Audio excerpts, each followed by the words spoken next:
every one of us has that Pandora's box that You don't you want don't to want ever anyone open. to open. Yeah. You just want, if you can, throw it in the ocean and hide it.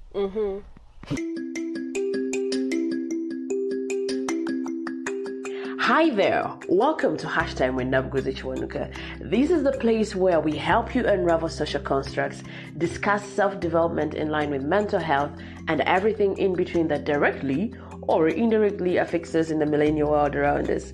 At the end of each episode, you get a chance to walk away with the gems or tips to get you into your next best season. Trust me, every conversation that you get to listen to here on gives you permission to be a better version of yourself.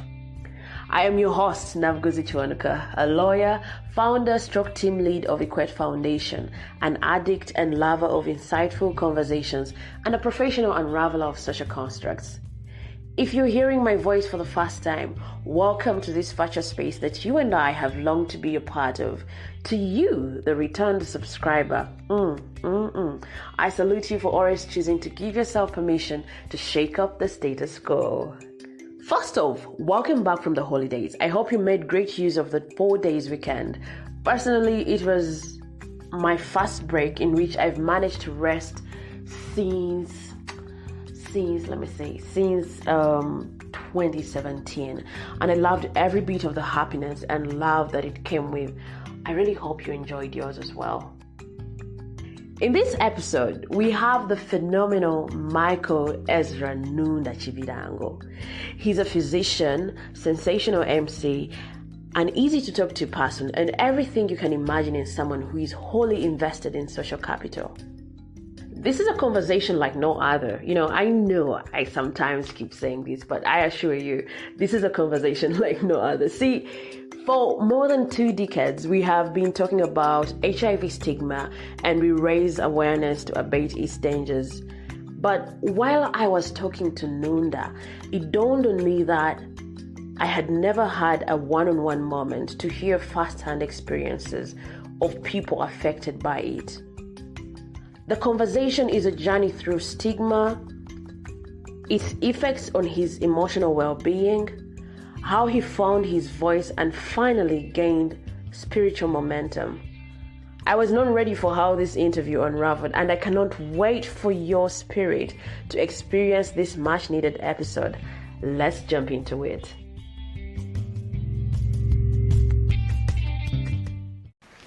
Hi, Ezra. Hi, Nabuguzi. Nabu. Kiwanuka. Welcome to Hashtag with Nabuguzi Kiwanuka. Thank you. I always ask myself when you would have me. Is it? Yeah. You didn't look to be interested in it. I'm a quiet person who enjoys listening to people's views and people's, vision of the world. You're a Kamolist. You subscribe to the Kamoli. That is my perfect definition. I'm a Kamolist. And from now on, that's going to be my term. Kamolist. That's a nice rhyme to it. We are creating words here. Yeah. I like that. Kamolist. So, Ezra, introduce yourself to our listeners. All right. I'm Nnunda Ezra Kibirango Lukubo Lumujulwa Luocha Michael. Jesus Christ, like Kawaka. How many names does Kawaka I only have one name. I know Menk. Yeah, Menk was like my money-making name back in the days when I used to DJ at uni. Oh, you went into DJ as well? Yeah, I've done DJing actually quite a while. I've released some mixtapes that some of my friends still have up to now, and I still listen to them. Where do we find those? I have them hidden away somewhere. You're surprising me at the very start of the conversation. Yeah, Menk was Michael Ezra Nnunda Kibirango. That's right. I was just looking at an acronym like, who am I? Sort of creating my brand. Yeah. Menk is my brand up to now, and my friends, only those who are really close to me call me Menk because they know where Menk came from. And I used to be called DJ Menk. It used to be a funny rhyme to it. But DJ Menk, wow. I'm a Muganda. I'm a very happy and proud Muganda. Okay. I'm a humanist, like you said. I hate feminists. Oh my goodness. I hate misogynists. Yeah. I hate those who are against humanity. I mean, I Oh, just yeah. like being a human being. We're all different as human beings. So I'm a humanist. Right. And advocate for humanism as opposed to feminism. And many And misogynism. misogynists hide under the umbrella of feminists. Really? Don't take me there because we can discuss that for a long time. It's a whole different topic. But okay? I'm a humanist, and I'm a people person. I'm a happy person. I like being in happy places. Yeah. I'm a medical doctor. I'm a physician by specialization, and still specializing in actually internal medicine. Okay. I'm an MC. I'm an inspirational speaker. Inspirational speaker. I'm a very proud Catholic Yeah. who was brought up in an Anglican family. We'll get to talk about that as well. And I'm a married man Right. to one wife. Have 3 lovely kids, 2 girls and 1 boy. Okay. I like talking. I like making friends. I like jazzing. I like music. Right.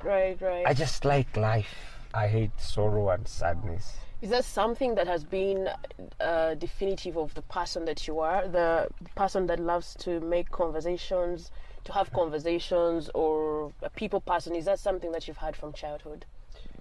I won't say yes. I was a sort of timid person when I was growing up. Yeah. I had this inferiority complex about me. I don't know where it came from because I come from a very proud Muganda man. Yeah. And my father's a very, very, very proud Baganda man, like typical Baganda man. My mom is a typical Muganda woman, but well educated and well traveled lady, but down to earth. Yeah. So I realized that social capital was my thing. Probably end of primary school, like the last 2-3 years of primary school and the first few years of high school. Yeah. And I realized my best currency was human currency. Social capital was my thing. So I invested a lot of time in that, and wow, it's been a journey. I must say it's been a very, very long journey. What did 12-year-old Ezra look like? 12-year-old Ezra was a tiny, skinny little bastard. Bastard? Very timid, yeah. He was timid. He was a mommy's boy. Okay. He was one who was brought up under the wings of his big brothers. Yeah. We were quite many big brothers, and I had young brothers, under me, but really never gave them attention. I was also seeking attention of my mom and my brothers. Yeah.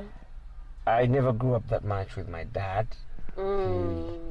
After the war, he was involved in many wars and was in and out of the family and the country, and finally went to the US for a long time when I was still young. Yeah. So I grew up with my mom mostly, and my big brothers were the fatherly figure that I ever needed. 2 of them that up to now I love to death. All right. Those 2 guys were my supermen. They were always there for you. Yeah. I mean, the one I always fought my battles. I was good at looking for battles.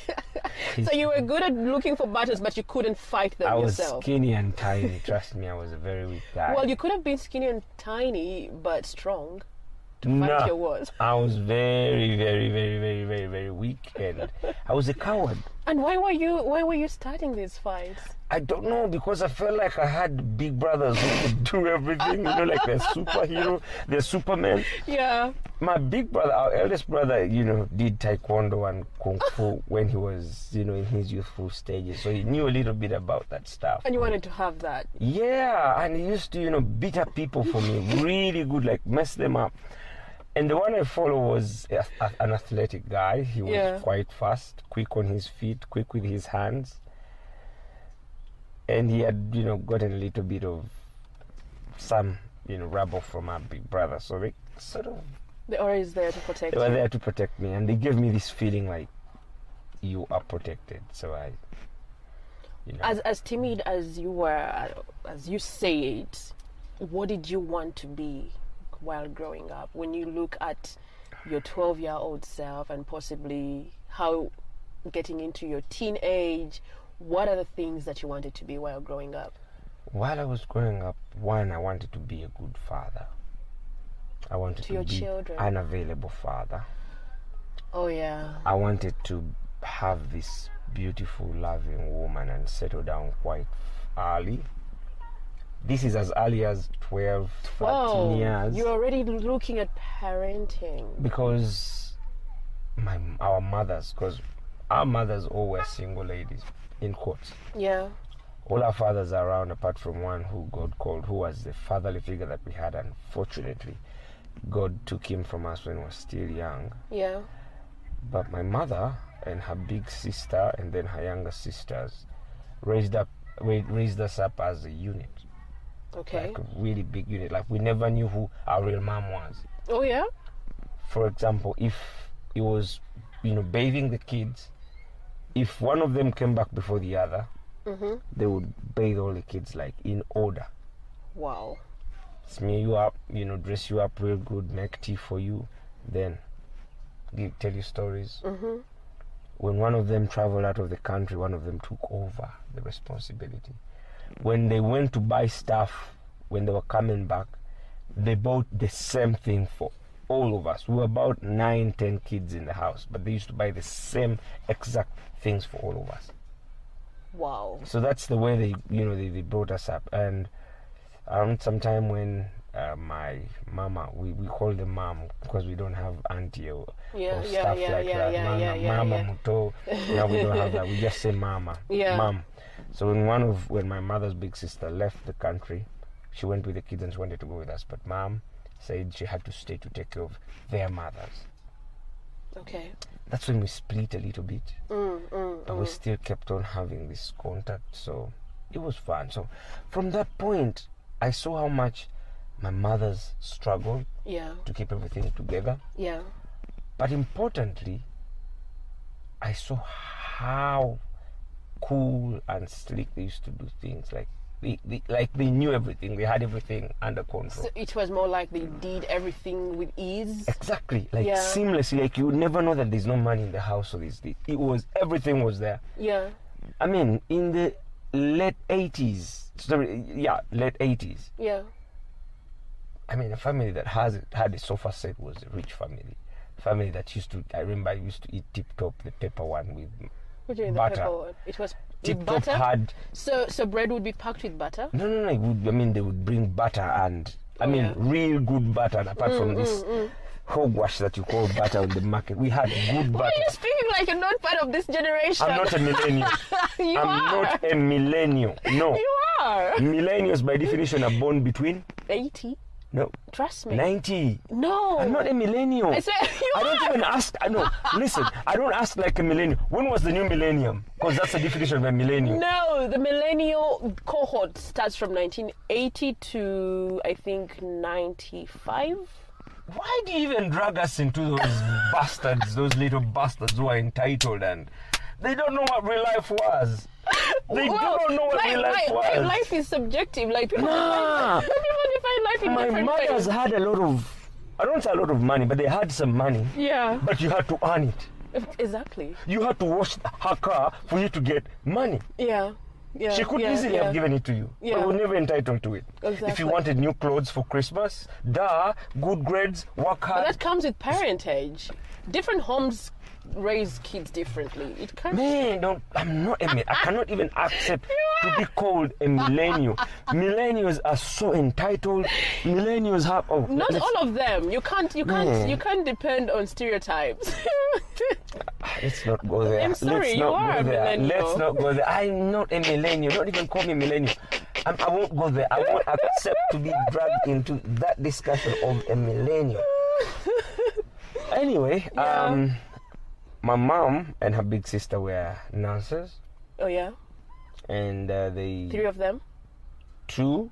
But then one later became a nurse, but the 2 of them became nurses. Then they became physiotherapists. Okay. And they were actually the tutors, the heads of the physiotherapy school in Mulago. My mother's big sister was the principal. My mom was her deputy. Yeah. That's how tight they were. Wow. And my mom was her big sister's maid of honor at her wedding, and the reverse is true. That's how tight they were. So from a young age, I used to see there was Dr. Zirembuzi, who was a pediatrician. God rest his sweet soul in peace. He was the coolest doc I've ever seen. And then there was Professor Kanyerezi, God rest his soul in peace. May he rest in peace. He was a very good man. Very down to earth. I keep forgetting the other doctor. Now he's a professor of HIV internal medicine at Mulago, I think. He's an authority now in HIV and AIDS Uganda. But Watiti? No, not Watiti. He's a Muganda man. I keep forgetting his name. Maybe I remember. So these guys were so cool in working with our moms that I wanted to be a doctor from a tender age. Oh yeah. And but then being a doctor, it was so cool. Like these guys used to roll in, and you see everyone literally respecting them, almost falling to their knees and feet and worshipping them. Yeah. So I wanted to be a doctor from a tender age. And I liked sciences. And I used to practice little medicine. Like when someone cut their finger at home, I used to run and bring spirit and then apply the spirit, and then stuff like that. When they bruise themselves, I used to do that. I used to like carrying puppies and then keeping them warm. Oh yeah. So I liked being a doctor from the get-go. Yeah. And this passion was made stronger by the HIV pandemic. It hit our family really, really hard. Oh yeah.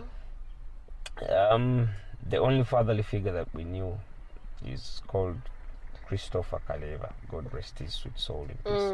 Very cool, authoritarian, tough but very loving father and husband. That's my mother's, my mom, Momokuru, or my biological mother's elder sister's husband. He was a radiologist. Yeah. And in Mulago, and he had gotten a scholarship to go to UK to do his masters in radiology and I think public health or something. He was a very wise man. Yeah. So he was, I think, the war of Obote, I think, was just coming down when Museveni was about to take over. Mid-80s, I think, or so, mid-80s, 86, 85.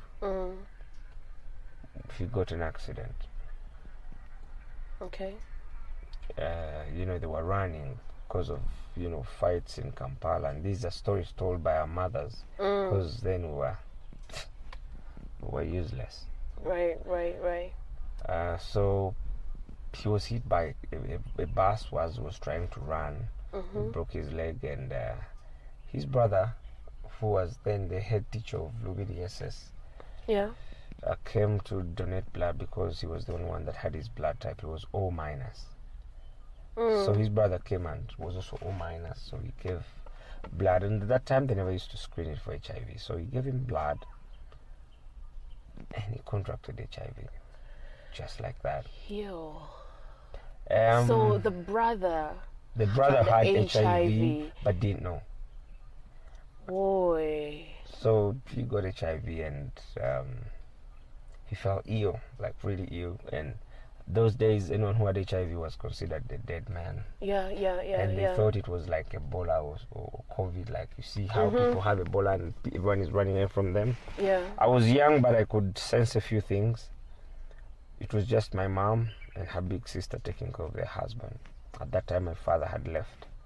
Yeah. He had run to exile because they were hunting, and they actually shot him in the hand close to the heart, and he survived. God saved his behind. His black ass. I mean, he's my friend, so we joke about these things, right, Pops? I hope you hear this. So he was saved, and he had been, he had gone to exile in Tanzania, I think, and they battled with him. Actually, he had left Uganda and gone to UK at that time. That's when they diagnosed him with HIV. He got cryptococcal meningitis, the worst disease Ouch. ever. He got TB. And they asked him, hey, are you gay? Because back then in UK it was the disease of the gay. Right, I was like, no, I'm married to right. one woman and I'm very faithful. He said, really? So everything was being learned about HIV, like we're learning stuff about COVID right now. Yeah. So they told him about his diagnosis and what it was. And they told him, you can stay here and we'll treat you until you're okay. And he said, no. I know I'm going to die. I want to go and die home with my kids and with my wives. Yeah. So he came back home, and our house used to be swarmed with people because they knew there was Sao on the village. Just in Nsova there, Nsova Mulago. And people who used to come for treatment stopped coming. And everyone used to just come and stop at the door and do. And they just came to see how Sirimu kills. Sirimu Arumatia. Oh my goodness. And they even feared to point. They used to point with their, lips. So what happened was really hurtful and difficult. So what happened was he was readmitted in Mulago, and even the doctors who knew the science and the nurses didn't want to touch him. I remember these words from my father, and they'll never get out of my head. And he said, even my worst enemy that I hate on earth, I do not wish this disease on him. Yeah. And the day he died was like the darkest hour in the entire family. He was the pillar, he was everything. He left these two women with young children that they didn't know how to raise. But before he died, they had started a group of sharing info. Like comforting each other as HIV positive people. Yeah. And for them, for everyone else in the community knew that everyone in that house had HIV, including all of us. So we acted like we were positive. You acted like? What do you mean by acting like? At that point, we were young, that we didn't know the ramifications of what having a diagnosis of COVID, of HIV meant. So when you say you acted like it, what does that look like? It was segregation. I mean, stigmatization and segregation. This one time, I remember I was the only one in the lower classes. My big brothers were in advanced classes. Yeah. So then TASO had been founded because my father, my mom, my two mothers founded TASO. So then they had given them a donation of a trooper. I remember that trooper. It was a trooper, Isuzu, very strong, lovely car. They used to play for us Eddie Wamala music. That's why I like that guy. So it used to drop us to school, and every time we got to school, I used to sit on my bench alone. Like they used to be not crowded, but you used to sit like 3 kids on a bench. And when you're young in your primary, your pre-primary, you're all about playing and joking and laughing. I used to sit all by myself. So what reached school too? They knew, because the Tasoka used to drop us. Oh, the Tasoka. So they used to drop us, and the teacher used to mark my book with a special pen, like a different pen from others. And she used to hold the tip and mark it and then push to be it. sure that she doesn't touch the my book. That's how stigmatizing it was. I used to sit with my brothers for breakfast. Like, break. I used to leave my kid. They used to pick me, actually. It was just automatic. They knew what they were going through. So you were on your own in the whole school. They used to protect me against all this because they knew what was happening. So they used to go pick me up, look for me, and make sure I'm with them. So they make jokes. We laugh about things. We plan what we're going to do at home. Yeah. And when I became a little wiser and started understanding things, I understood what stigma was. Right. I had it firsthand. So when I grew up and started realizing what stigma was, because then many of our family members started dying because of HIV, I said I have to work hard to make sure I kill this thing that has, caused havoc Cause for us. yeah, And my mom then used to carry herself as being positive. she didn't bother to check. No, because they had a kid after my dad was, he was diagnosed, or after he had the accident, because he had it a little earlier, even before I was born. Right. So they had my big sister. So, she thought she was It's automatic. Right. She's negative up to now. And there was no that kind of information, like there is an existence of discordant couples, stuff like that. So she carried herself as positive. So from that time, that gave me a greater even determination to, do medicine. Yeah. That's why I love doing, being a doctor and stuff. Was there a moment where you felt like, can I mix this up? This doctor thing? I mean, you're talking about being a DJ. I know you for being an MC. A good MC. So when did you realize these other talents in yourself? In high school, I remember, I think the senior 4 was senior 2. I had become, a people person, a people pleaser. I used to talk Senior about 2. things. Yes. Yeah. I used to talk about this, talk about that. My friends were in the higher classes. I didn't have many real friends in my class. Like, you imagine a senior 2 chap having friends in senior 4, senior 5, senior 6. Yeah, I've seen some of those kids. I was a cool kid. I was a cool kid. Just because of my big brother, he was a cool guy. Yeah. He was the fastest man in school, the 100-meter dash, the 200-meter dash. He used to play football, and he was really good at it. He used to play basketball. He used to play volleyball. Yeah. And he was a bright chap. He was doing sciences. So you imagine that cool guy. And he had a sense of style. You're proudly associated. Up to now, this dude has a sense of style. So you imagine yourself, you're designed by your big brother, he fights your battles. So he used to design you as well. It wasn't just for himself. Nah. Okay. His kid brother had to be, he had to look cool. Okay. So imagine all that, you're the cool dude, you're the cool guy and ladies man. But then trust me, at that time, I feared a creature called female. Why? Like, Why I could blabber and talk and make, crack jokes and stuff. But the moment you sit a lady next to me, I would go silent. What was the problem? I had an inferiority complex. Okay. Probably this, I now realize that it came from the stigma and stuff. Yes. I always thought I would never amount to anything. I thought I was ugly, like no chick would ever want to, be down with me. Yeah.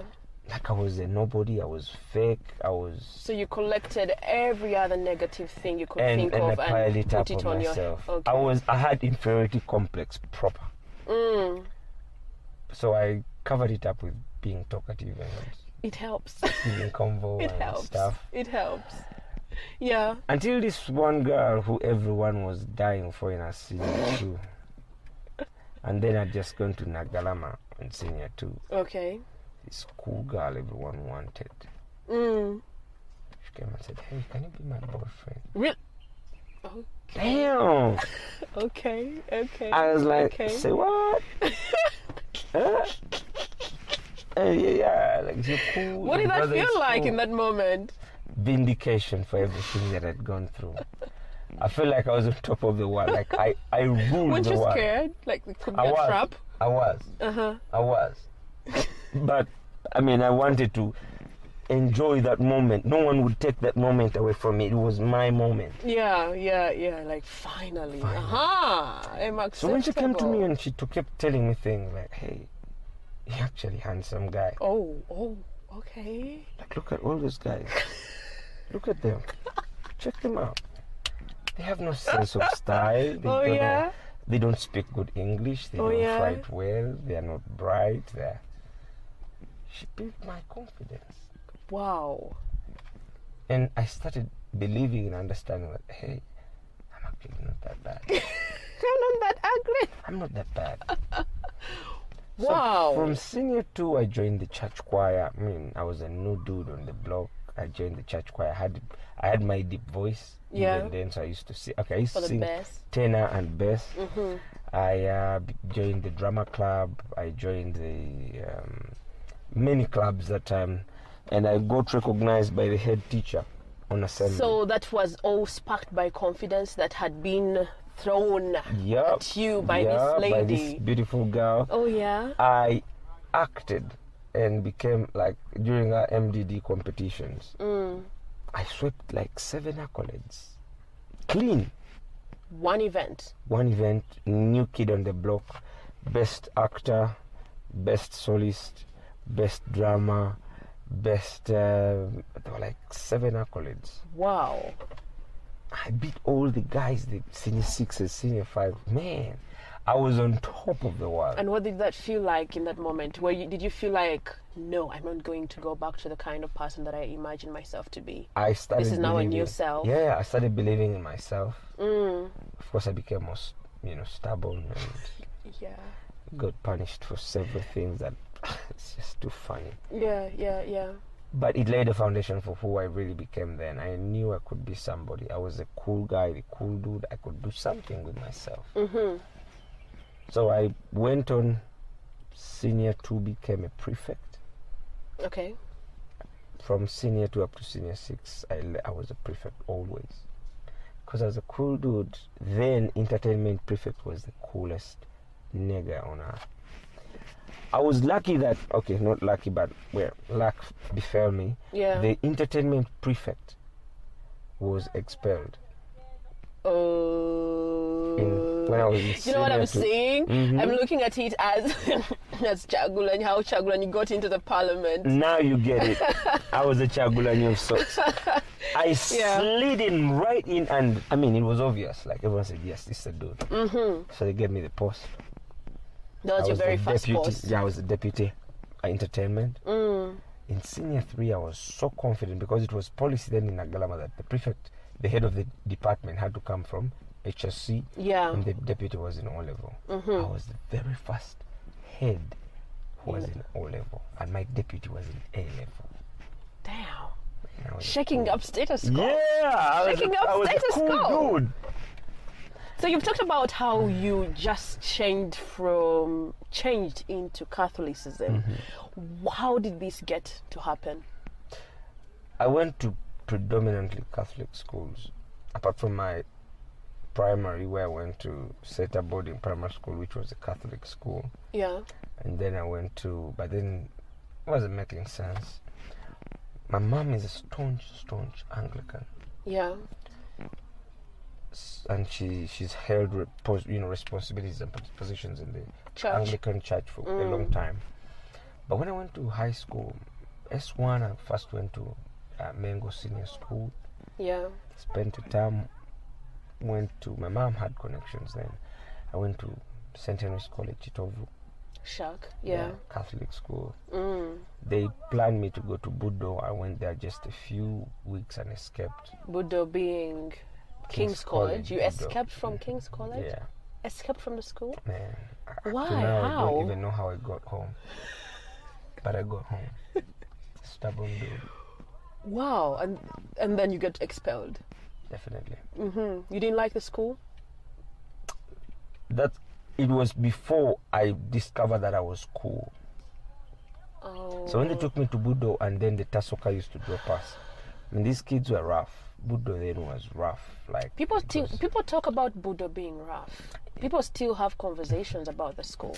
When you get there, you're dealing with ministers' kids and rich people's kids. Oh yes. With cool statuses, kids who drive themselves to school in cool cars. Okay. And then they drive themselves and drop off their stuff, and then the driver takes the car back. Okay. We're talking about kids who are given 500,000 shillings. Then for was pocket money. Stupidly a lot of money. That was like our school fees. Yeah. So this kid is given 500 for starters, and he's given more money in between. I mean, cool guys. Yeah. Used to hear of conversations in senior 2. Man, someone stole my 1 million shillings. I'm like, so okay. What? Dude, what? Oh. Yeah, I know. So this guy saw, a Tasso kid, and you were an HIV positive kid, you're a tassel So kid. serious. It hit me really bad. Like I would get it when it's amongst the adults, but when it permeates into kids as well, it's bullying was really bad, and it was verbal bullying. It never beat you up, but verbal. Yeah. So I said, nah, it's not me. So you decided to leave the school. I escaped, and I went to. My mom was fed up of me moving from school to school, so she took me to St. Joseph's sensational, because that's where my big brother had been put. Mm-hmm.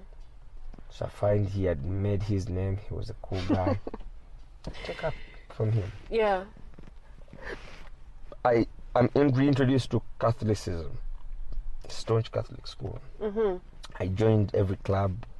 I started to learn about the Catholic Church. Yeah. The fundamentals, the basics, the prayers. I went into the choir.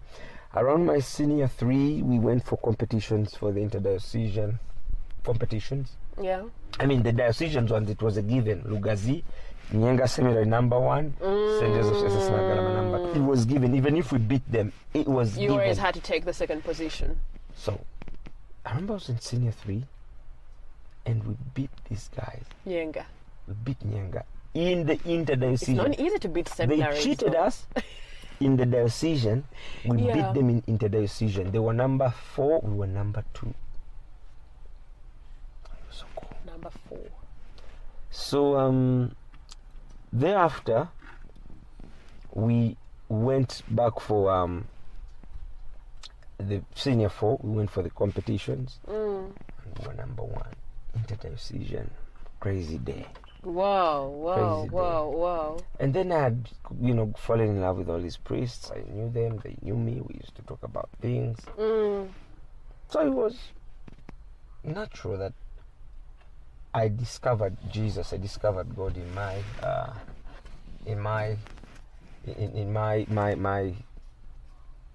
high school.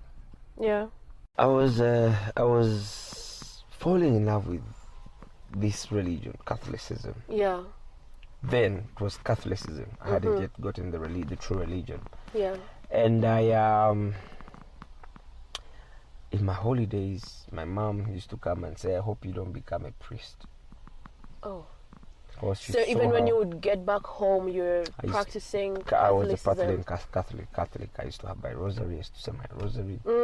I used to go for outreaches with the Catholic Church. Then Charismatic was just starting. So I, after senior 4, I had really joined the Charismatic renewal, because then it was just starting. Yeah. And I had my really first encounter with God, like real encounter with God, in the Catholic Church. I'd never gotten that in the Anglican Church or anywhere. What was that like? What was your encounter with God like? So this one time we are the worship team leading the we used to call them what was it called, the end of term, what were they called, retreats. Retreat, yeah. So it was a retreat, and I was part of the worship team. And then we used to have prayer meetings and intercession before we went. Yeah. And so then it was Musajja Kawa. And I used to love playing the drums, the jazz drums. Up to now I do love them, and I do play them sometimes. Yeah. So we were in a retreat, and he said, something has forced me to let you guys experience Jesus in his entirety. Okay. So we start singing and playing, and he says, we were all in a certain trance. I thought it was just me, but then I asked all my colleagues, and they felt the same thing, the exact same thing. And then, he was like telling us, walk, enter that house. Which house was that? An imaginary house that I cannot tell up now. So you had to, okay. So we were in meditation, like deep meditation. I, for one, used to hate people, the born-agains who used to, speak in tongues. And for me, I used to call it a show. Yeah, I used to hate praise and worship was my worst. Is it? Then, okay. So he says, close your eyes. And what I used to enjoy was the, watch, praise, make the noise, vibe, dance, then worship, prayer. Yeah. So we walk into this house and this house is on fire. Literally, we were on fire. In the literal sense of fire. Okay. Like, we felt like we were closed, and then we felt like we had opened our eyes and we saw fire. I thought it was just me, but each and every one of us had the same experience. What? How is that possible? I think it was just the Holy Spirit or something trying to discipline us, because we were the most stubborn of them all. And then something white just came and quenched the fire and made it feel good. Yeah. At that time, I hadn't understood what I'd experienced, but I definitely knew this is not the same. Okay. And that day when we went for praise and worship, I just kept on feeling the urge or the happiness or the joy of just keeping quiet and closing your eyes and just not saying anything. So was it the choir? Yes, and these guys kept singing and the instruments were, when you're in that moment, Right. I felt like I had a lot of things to tell God in a short time. When you have someone for a short time and you want to tell them everything. Yeah. That was the feeling, that was the pressure. And I did it. I passed my senior 4 exams. I aced them. I got admissions at different places. Right. But there was something special about St. Joseph's. Bali bakuba kiboko. I found. Story. I found Chiboko and I knew I wasn't going to survive. I had to help myself. Some of the guys were... most of the kids who are there now have found a calm place. Yeah. Early 2000s, those guys used to fire you behind. Yeah. But for some reason, I wanted to go back. You still wanted to go back. I'd become a prefect, and the head teacher trusted me, that they trusted us as prefects more than the teachers themselves. There were times when they went out, all teachers went out for retreat to Rugazi Diocese. And they would leave the school in left charge us of in charge. prefects. And they would find the school more organized than when the teachers were in charge. Oh. Well, we were very, very, very dangerous people. Yeah, you know why I understand you very well. I joined the school, and these guys were talking about how you have to respect prefects, We were gods. how you have to call them honorable, and I was like, you guys, I'm not going to do that. I will not. Gayaza girl, bring No, I'm not. No, not Gayaza. It's like we pay the same tuition, and then I have to call this person honorable. I Yep. will never do it. I didn't. Well, it used to be interesting. Yeah. We had a lot of power. We could I know. cause someone to be... we could expel people. We could suspend people. I had all those things. And our prefectorate was special that we used to wallop. What? So I was one of the most feared guys. What? I was one of the most feared guys. And yet most loved. Prefects beat fellow students? Wow. We had too much power. I used to just stand in one position and everything used to go in order. At night, whenever we come and we introduced what we call night patrol, where we had to push everyone. How do you? It was crazy. We used to wallop kids with branches. And we instilled order and fear in those guys, to fear us. So I felt like I was a demigod then. I was a demigod. I was a legend. So it felt natural for me to go back. This is power with all prefects or just some? Just some. A few of us. Okay. So I went back to senior 6, became a prefect again. I did PCB, math first. I hated math. I went to foods and nutrition. Yeah. Now, in my vacation, I followed up on my thirst to do ministry. I went to Father Paul and told Which him I year wanted is to become... That's 2007. 2007. That was your vacation. Yeah, 2007. End of 2006 to 7. Yeah. Yeah, 2007, I think. Father Vincent de So Paul. I went to Father Vincent Waswa de Paul. De Paul. And told him I wanted to become a Catholic. And he said, such a short time. Ask your mom to write a letter accepting that you're turning Catholic and meditate upon it. So I missed the chance to become a Catholic with him, but when I went to Masaka, how I ended up in Masaka. So you didn't go to ask your mom for No, that I letter? told her that I wanted to become a Catholic. And what did she say? She's okay. Oh, she didn't have the fears anymore that she No. wanted. Okay. Yeah. Because she saw how much I had come a little closer to God as opposed to my brothers. Okay. So I went to Masaka and came in contact with Father Michael Semfuma. My goodness. Up to now, that's my father in the faith. He helped me grow in the faith. What was in Masaka in your vacation? There used to be these trainings called net trainings and net ministry. Yeah. So they used to take almost a year. People who have finished university to, do a full year of discipleship and mentorship. But then there were also the 2 weeks trainings. So I did the net training for 2 weeks. Yeah. Of now discipleship and fellowship. And it opened my eyes. And then I was working with Father Michael. Then it was called Anawim. I know him. And we developed such a strong bond with him. I think you guys used to have camps. Yes, camps. Yeah. We did concerts. Yeah, for the youth. Yes, and we used to do music concerts as well. Because I we used to produce see music. some of the graphics work. I think Sebunya is the one who used to design those things. Yes, and actually even before Sebunya came on board, we used to do concerts. Yeah.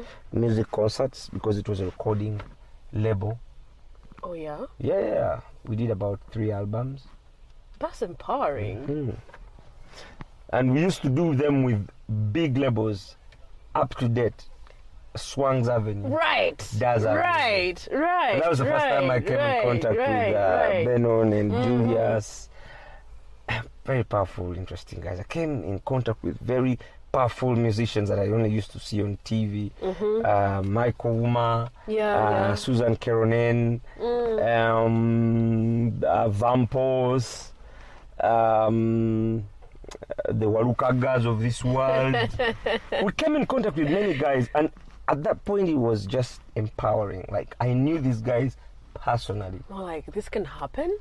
Guys used to play for Frigo band. There's one guy used to play drums. He's called Nsimbe. Nsimbe. He's Isaac Nsimbe, but we call him Zach Nsimbe. Very, very nice guy playing the drums. Legend in playing the drums. We met all these guys and we felt cool. Right. And Father Michael used to take us for holidays, give you expensive stuff. Yeah. He gave me my first iPod. The touch iPods, not these ones you press view what. The very first touch iPod I'd ever had. Yeah. So ministry became ministry until one time we were in ministry again. Now I wanted to do it because I loved it. I had started uni, but I was still doing ministry. So we had done a camp for kids. And actually it wasn't even a camp. Yes, it was a holiday makers camp. Okay. Which we used to call, I keep forgetting, but it was by Anawim. Dare for more. Thank you. Thank you. Thank you.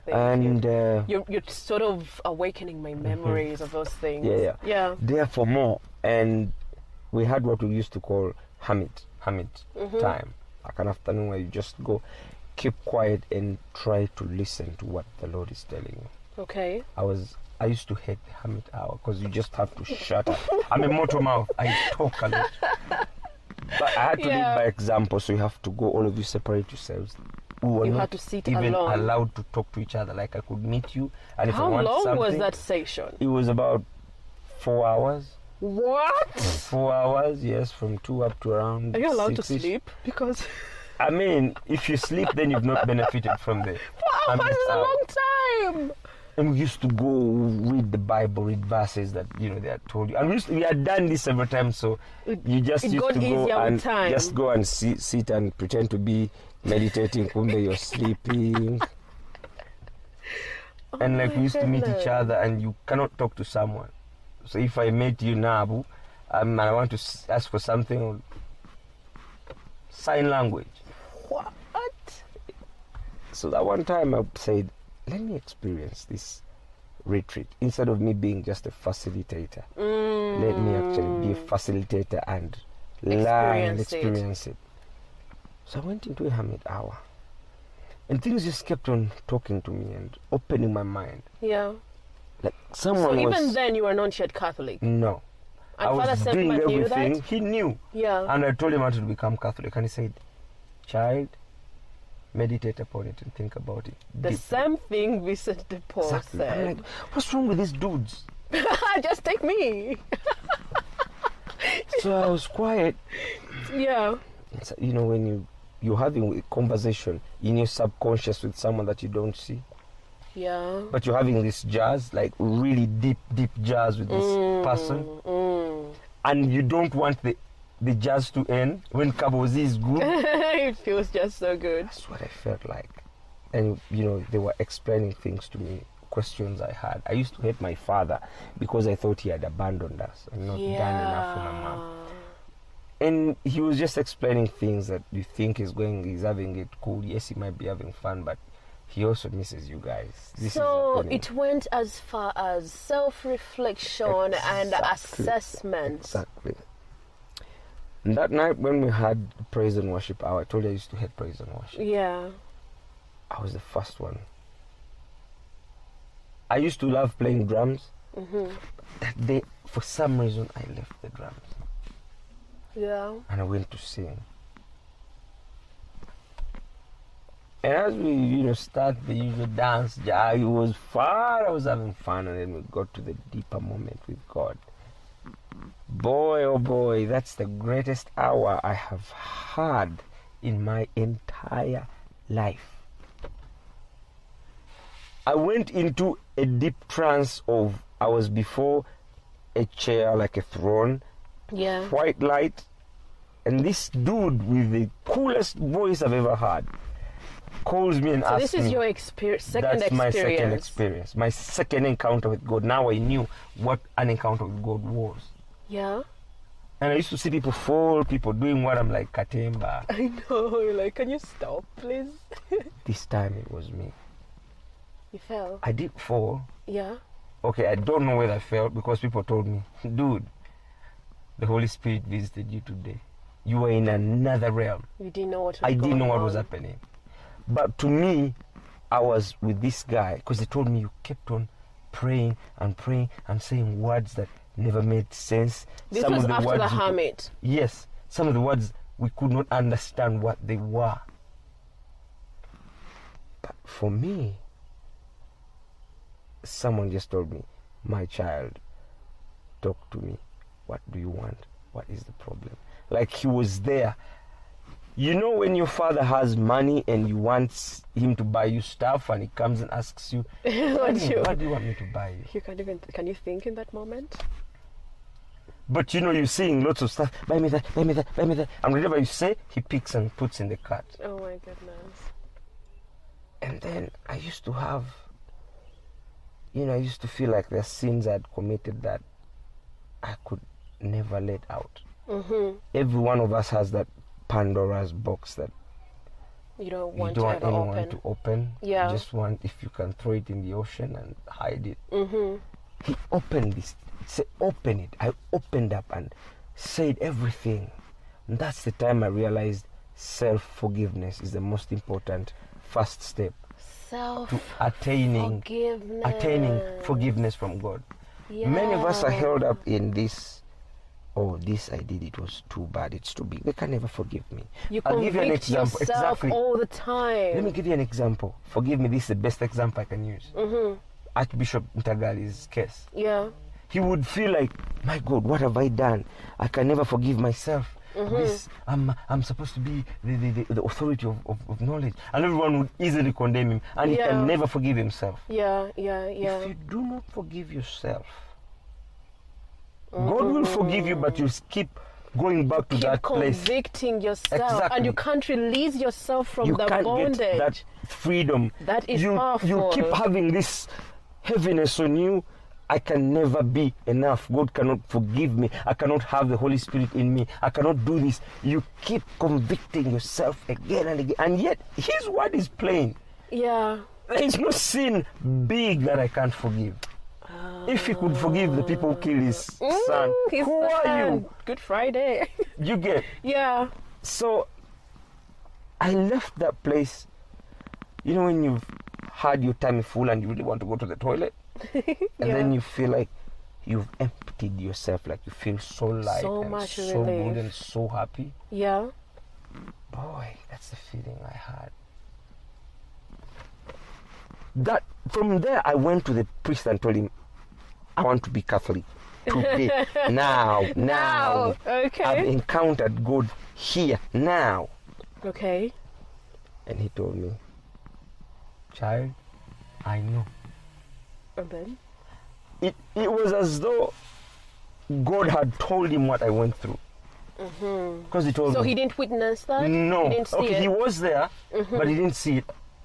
But what he told me was, I know. Okay. You have had the best experience that few people experience, and you might never get it again. Yeah.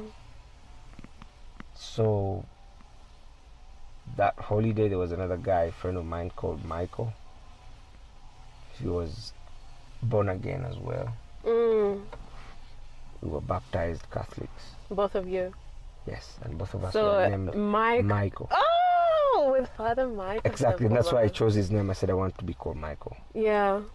And the other guy also chose Michael. Michael, yes. And we were baptized into the Catholic Church. Yeah. And I felt so happy. I called my mom and told her, and she said, why did you become Catholic? I told her, Mom. But I thought she was okay with it. She was okay with it, but I told her, Mom, I had never experienced God like I did.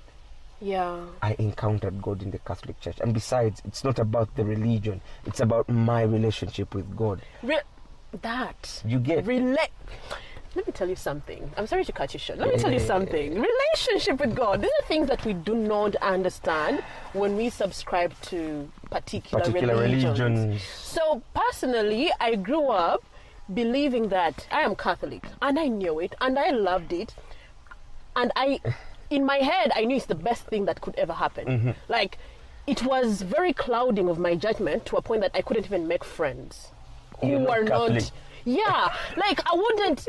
It was so hard. I felt like this is the divine place. All of you have to be here. Yeah, I mean. So how do you say you're not Catholic? What are you doing? So somehow it would stop me from experiencing people. Like I would want to be your friend, and then something at the back of my head, it would be like, ask them. Are they Catholic? Are they Catholic? No. So I would ask, and like, are you serious? What are you doing with your life? I would find you very unserious. But then in that space, I kept growing in my religion, and I experienced people. Still, I think Nagalama is a very empowering place. Of course, I experienced other people that weren't Catholic before I joined Nagalama, but one of the people that I grew really close to wasn't Catholic. One of the friends that I grew close to wasn't Catholic, and she was cool. Like, okay, I think I can experience other people, but still, I knew Catholicism is the best thing. And then I also knew it was my job to protect priests. Whoever says anything against a priest, you're my enemy. How dare you? I'm going to run you over. This is Jesus himself. These are people that Jesus left us. How do you say anything about them? I knew these guys were holy. Now let me tell you what happened. You experienced God in your vacation. In my vacation, I experienced a slap in the face about Catholicism. I think that's the moment Gatali Kung Fu started. Yeah. I don't remember. That's like 2012. I don't know. I'm imagining. Gatali Kung Fu brings out all the nonsense that is happening in Uganda. They dig up everything. They were digging up priests with children, priests that had abandoned children. I mean, his firstborn, there's a priest, I don't remember his name. I grew up protecting these guys. I was so heartbroken. This guy came out, he was the firstborn. Betrayed! Like, you guys, I expected you to be better.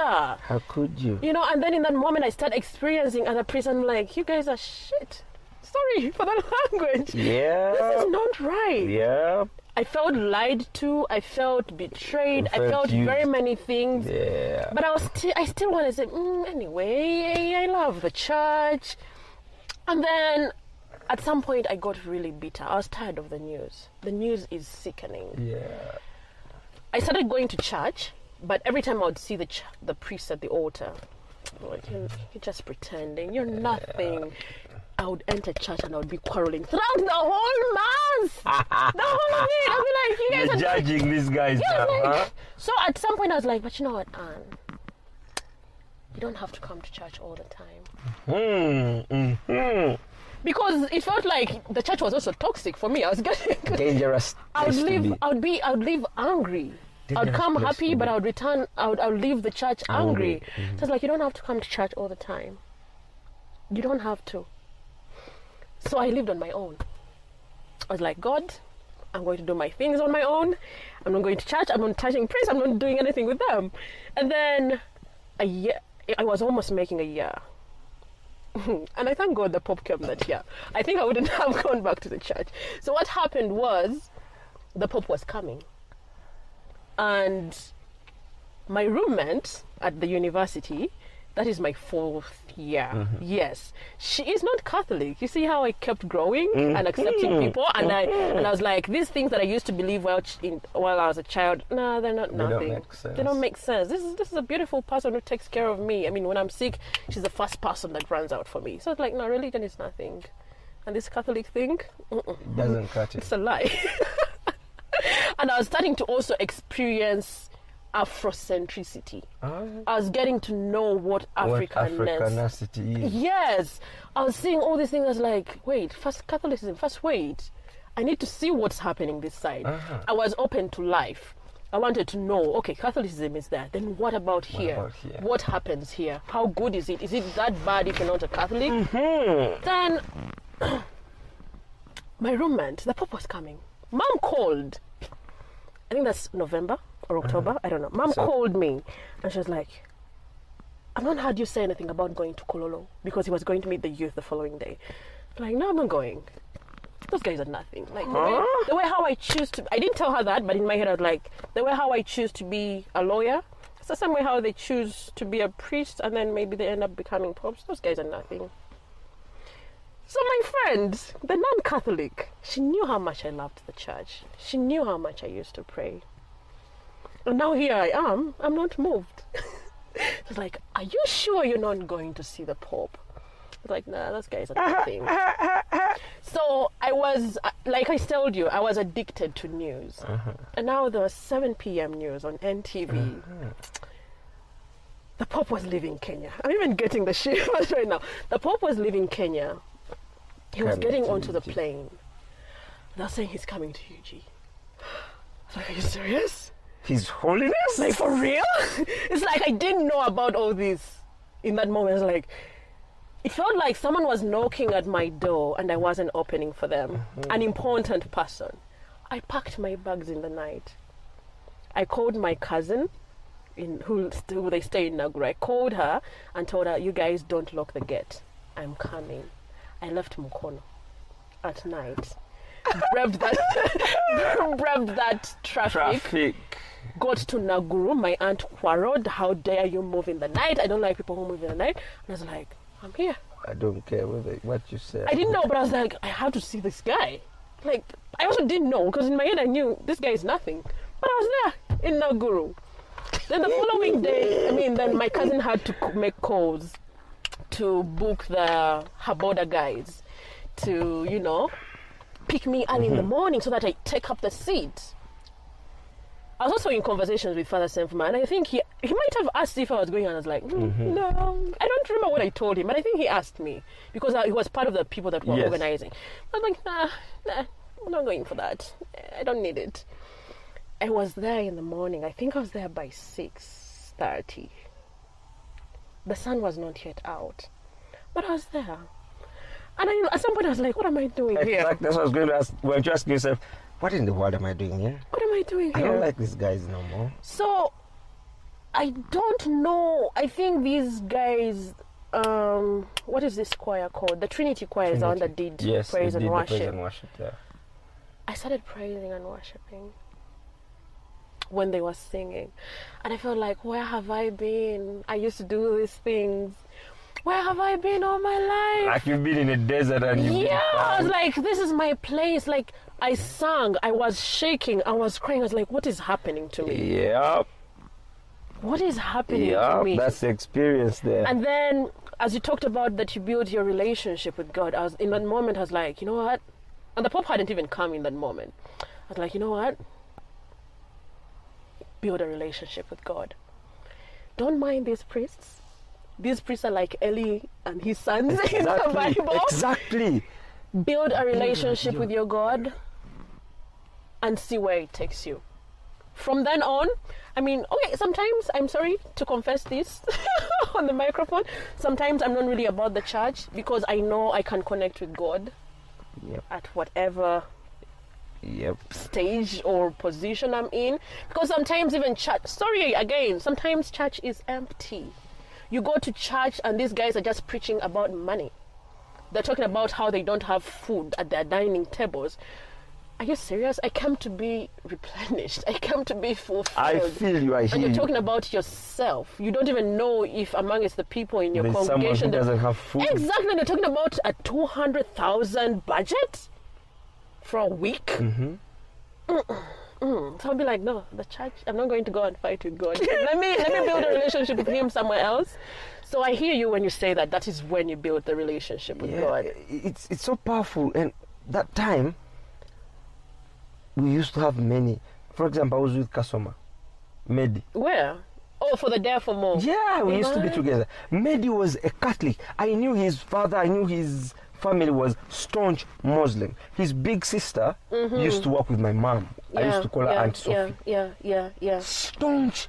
This guy was everywhere in the Catholic Church. And I thought he would enter the Catholic Church before me. I was surprised that This guy wasn't, the knock was coming and he was not yet listening. Yeah. But when I was there, and it taught me this, many of us put religion ahead of faith. That's right. What's important?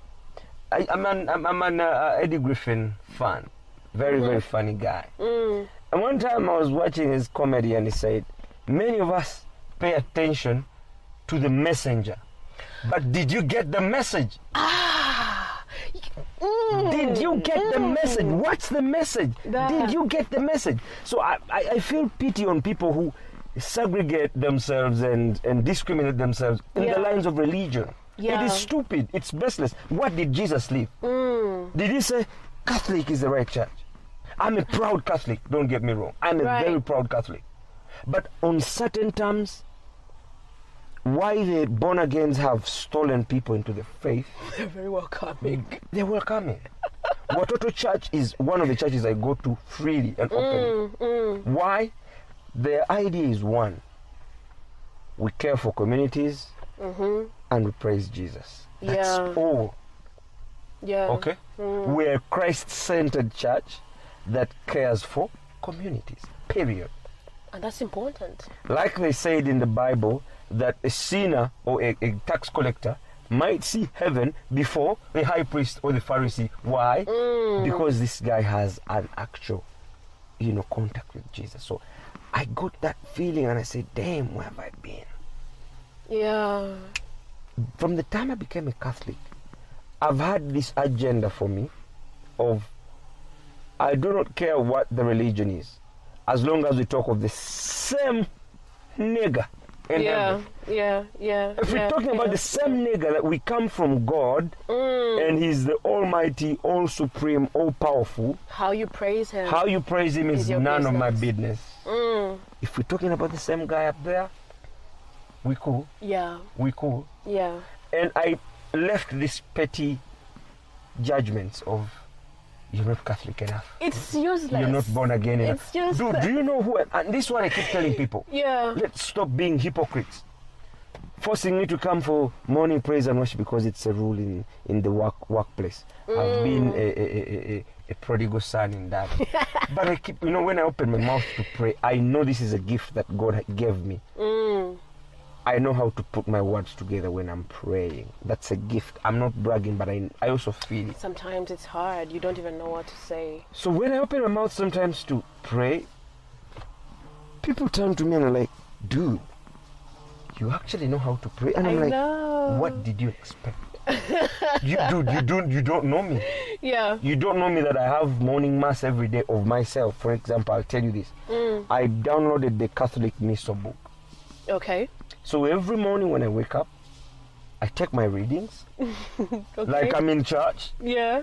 The introductory rituals, like I'm in church. Yeah. I minister to myself, and I have a moment to meditate on what God is telling me What that the day. word says. Yeah. It's more powerful than me pretending to go to church every day when I've murdered someone or I'm stealing someone. And this is a funny thing though. I've seen it a lot. Yeah. You pretend to go to church, you're the Mothers Union head, you're this. Church goers are so But, many. sister, when it comes to juju, God forbid. So They're the heads. I grew up beyond that and I said, you know what? Now there's something more to this than just going to church. Yeah. So that's how Ezra becomes a Catholic, Right. a practicing Catholic, who is still young in the faith. But I learned one thing: self-forgiveness is the starting point for everything.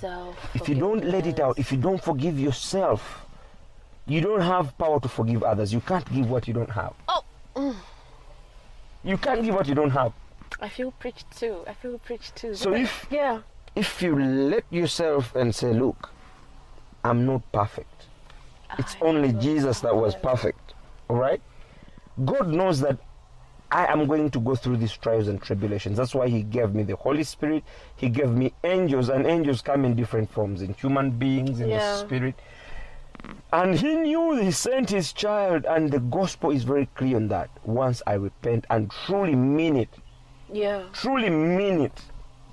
and say, hey, I've done this sin knowingly. No, next time I'm going to do it. You are forgiven, and that is remembered no more. Wow.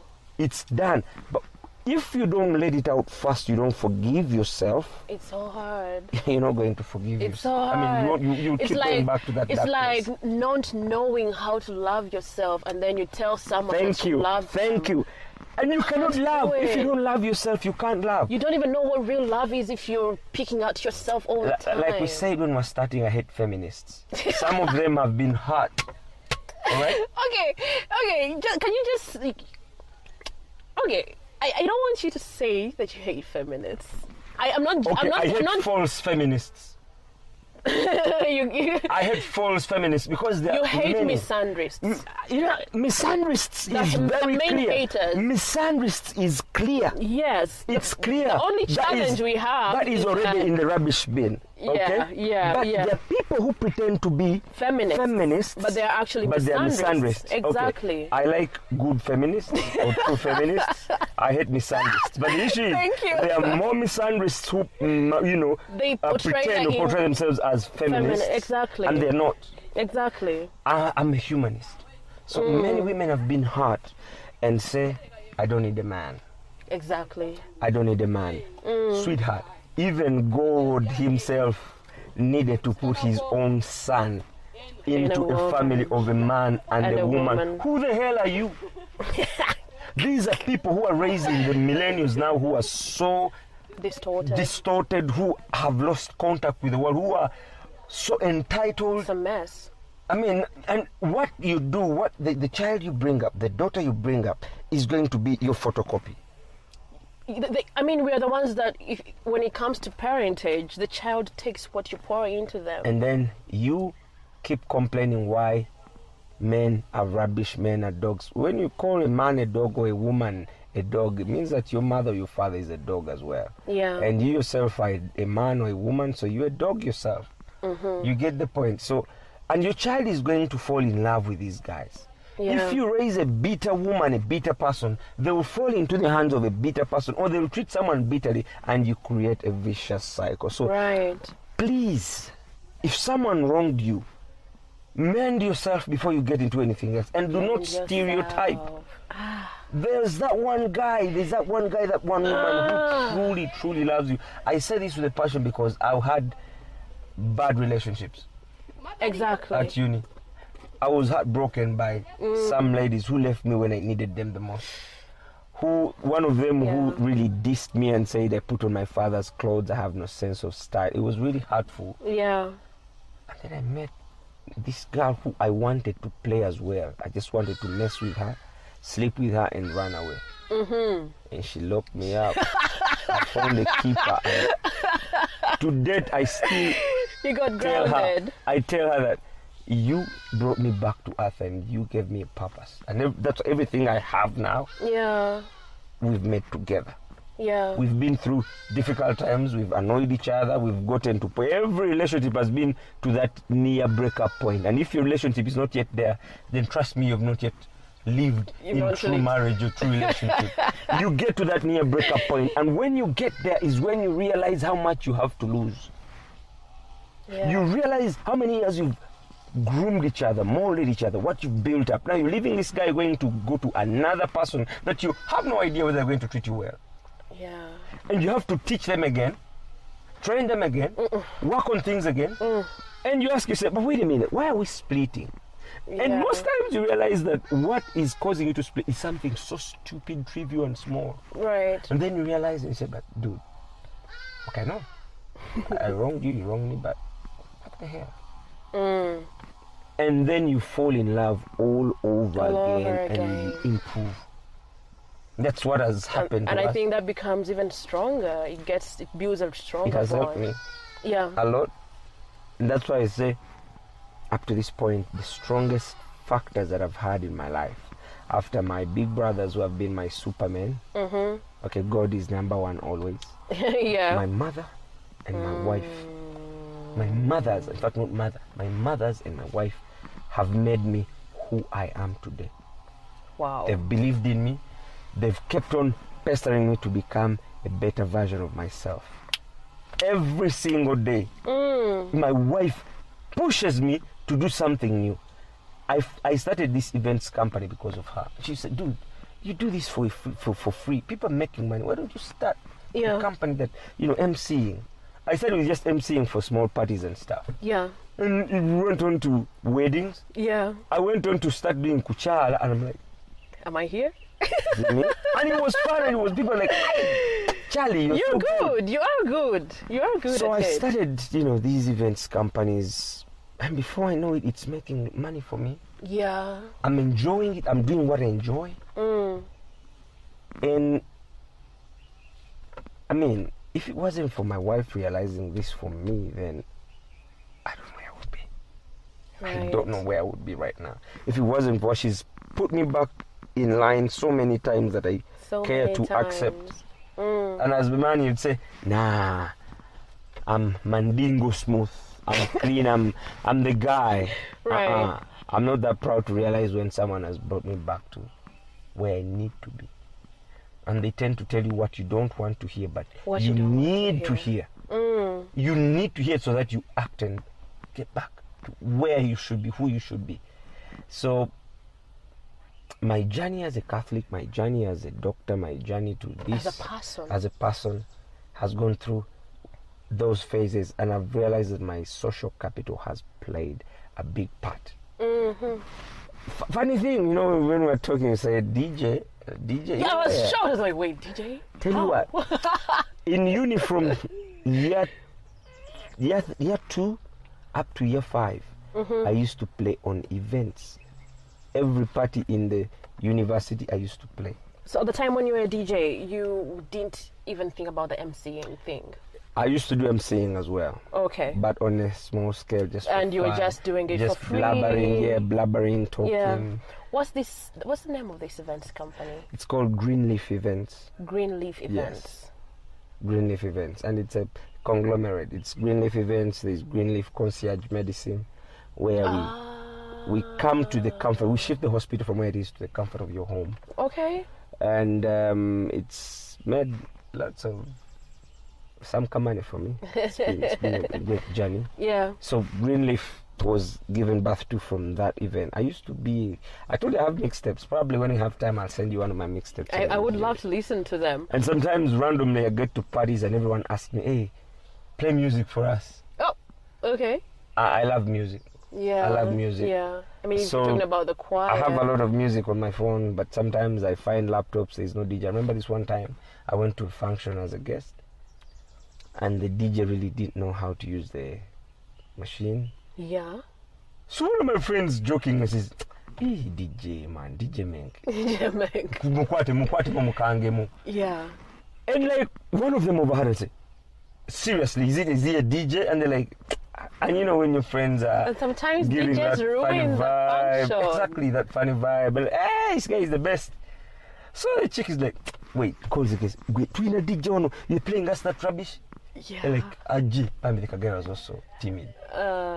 He was overpowered, I think. I played the function and killed it. So someone who knew me came and said, are you really a doctor? Are you really a doctor? And I tell people, you know, we have a problem that people want want someone to do one thing. People at a are time. used to the old school doctors who are out of fashion. They don't know music. They don't know how to style themselves up. It's all about science. And I keep telling my friends, Yeah. listen, if you find me in my clinical coat, that's Dr. Ezra. The moment I take that coat off, I take off my, prestige and, honors of being a doctor. I become a human being. Oh, yeah. And Ezra the human is a guy who enjoys life. I am fun. I enjoy having fun. Yeah. So that's a different breed of me. Probably people don't know, but I find a way of striking a balance. I have fun, and it has kept me going up to now. Okay, so now we have Greenleaf. We're talking about Greenleaf in the medical field, right? Yeah. And Greenleaf in the events. Field. How does someone get to contact you? Do you have presence on social media? I'm not a social media person. I'm sorry. I'm not a social media person. Yeah. I'm just starting to love to use WhatsApp. So that's why I post a lot of statuses. Yeah. And people have been telling me there is a code. I mean, they've put stupid codes. You're not supposed to post more than 4 statuses at a time. You're not supposed to crowd your status. People do. I think it's okay to let someone experience things the way how they feel. I'm being told because now I have to get professional. Okay, wait. Professional WhatsApp. Exactly. Professional social media guru or something like that. You don't post many statuses at once. Here's what I'm imagining about those rules. Mm-hmm. I mean, we create rules to... The insecure people also create rules to protect their insecurities. Mm-hmm. So what I've noticed with people that post so much, it's not easy to follow up. Mm-hmm. Like sometimes you tap 1, 2, 3 and you're like, this bored. Is too much. I'm bored. It's easier when it's something small. 4, and then you wait. Someone can easily follow up. Yeah. So that's what they told me. So we don't have social media presence. Yeah. And because I've been developing my career as a physician, I want to get to a point, but then I've realized that I have to push my company to a higher level. Right. So for now, people are reaching me on my numbers and my managing director, who is my wife, my boss. Yes.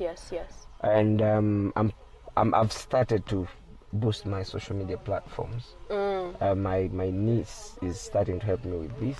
Yeah. So very soon I'll be breaking out into the social media. But for your events, you can reach Dr. Ezra on 0776 right 077 414 or 0704 077 414. Both of them on WhatsApp. Yeah. My social media handles, Twitter is at DJ Menk. Right. No, it's at Doc Menk, not DJ Menk. Doc Menk. It's a balance. Yes. My email is chibirango7@gmail.com. Okay.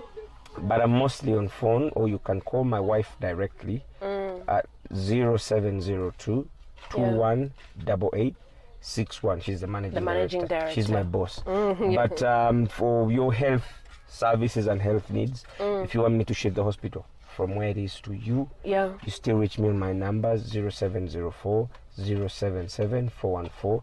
On Facebook, Ezra Kibirango is my username. Yeah. You can like and send me a message.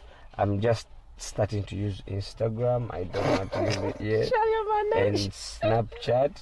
What?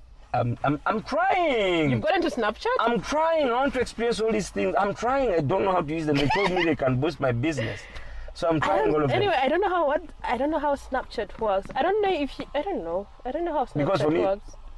Facebook and WhatsApp have proven more worthwhile and easier to use as you can see for the previous conversations that I've been having, if the one that will follow, the ones that come before this one, I've been having creatives on it, creative consultants and creative content creators.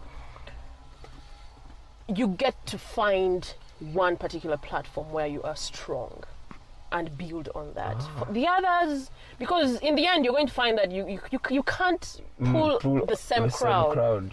So you can find where you're strong and work with that. Probably that. But for me right now, it's more physical. So give me a call for your events, emceeing for weddings. I also, for me, I provide packages, especially for weddings. So I do your wedding launch, your wedding meeting, and I can organize your event for you. So I have people that I work with. As in the event world, we know each other. Decorators, I have my sound system, I have my own tables, tents, chairs. I have a bridal platform. I have a few things that have been pulled together.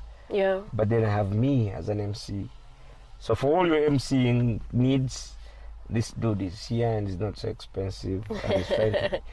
I know I've built myself. The time. I've built myself to a certain level. I have to be proud of myself. I've built my brand to a certain point. I've put myself out there in the limelight, directly or indirectly. So I just want to start doing business more. You put out the words, the universe will respond. And I've put it out with my chiwa, my nabu wangu, like they say. Thank you so much for being here. It's been fun. I didn't know I could speak all this about myself. You've made me want to express myself. This I'll use this word. You've made me intimate with yourself. Yes, and with you. Okay. I want to part with this. People think intimacy is, sex. Bed. That's not intimacy. They understand it to be the bed. That's lust.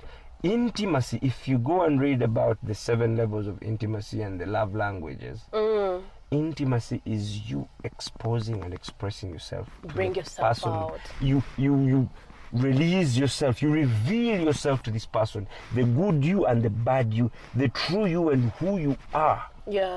You realize that if people go back and you can lie to everyone that you're intimate with your wife, like you're perfect, but you can't lie to one person. You can't lie to yourself. You can't lie. You to go yourself. back and say, "Anyone on that?" So true intimacy is when you truly reveal yourself to your friend, your loved one, your partner, in business, in friendship, whatever it is. You reveal who you really are. Even those things that embarrass you, you get them out. This person will know who you are, will know your weaknesses and your strengths. And if they're a true friend, they'll take you as you are, and they'll help you work on the weaknesses into strengths. Those who are not your friends would want to play on your weaknesses, and you will know. And you will know. Like, I don't want this conversation to end. You will know who is who. I've gone through it because I've always put myself out there to help people, and I've been used. And my wife kept on telling me, "Dude, that's not your true friend." And I always thought they were, but they aren't. So as I've grown, I've learned things that I will not keep being who I am. I'll keep giving. These were given to me free. I'll try to give those I can free. I will not stop being who I am. But what's important is this. I get to know who people are. When I reveal myself to them, and then people start to take advantage of you, people start to use you. And then I know, you have a limit. I'll keep you on my screensaver, but you have a limit. You ain't my friend. That's right. So that's it for me. Thank you so much. It's been fun. Thank you for having me. I wish I can do more interviews. I don't want this to end. Let's keep going.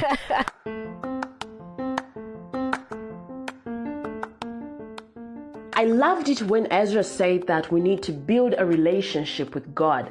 That right there, especially in a generation in which we find ourselves hooked to the clerics or the heads of particular religious sects, is a major call for action. And the part where he mentioned the need to forgive yourself in order for you to experience God's forgiveness, I felt that. I felt all of it because self-conviction is the worst enemy to one's emotional and mental well-being. And in this case, even spiritual well-being. As we kept hearing him speak, I hope that you walked away with fulfillment from Ezra's moving interview. Thank you so much for joining us on this episode of Hashtag with Nabuguzi Kiwanuka. If you loved what you heard, make sure you subscribe to Hashtag with Nabuguzi Kiwanuka in your podcast platform of choice and share it with your contact list. Let them know that down here at Hashtag with Nabuguzi Kiwanuka, or is it down here or up here? I don't even know where I stand. But down here, I'm assuming it's down. This is where everything happens. This is where the gems are. This is where the growth is. Let them know and let them subscribe to this podcast. Please make sure you rate this show and leave us a 5-star review, whether you're listening on Apple Podcasts, Spotify, Castbox, and wherever you choose to listen. Feel free to also share the insights on whatever connected with you on social media, and be sure to tag us. On Facebook and Instagram, we are at Hashtag with Nabuguzi Kiwanuka, and on Twitter, we are at HTNK Podcast. HTNK is all caps lock and podcast is in small case, but it's one word, at HTNK Podcast. And me, I am Nabuguzi Kiwanuka everywhere. Until next time, namaste.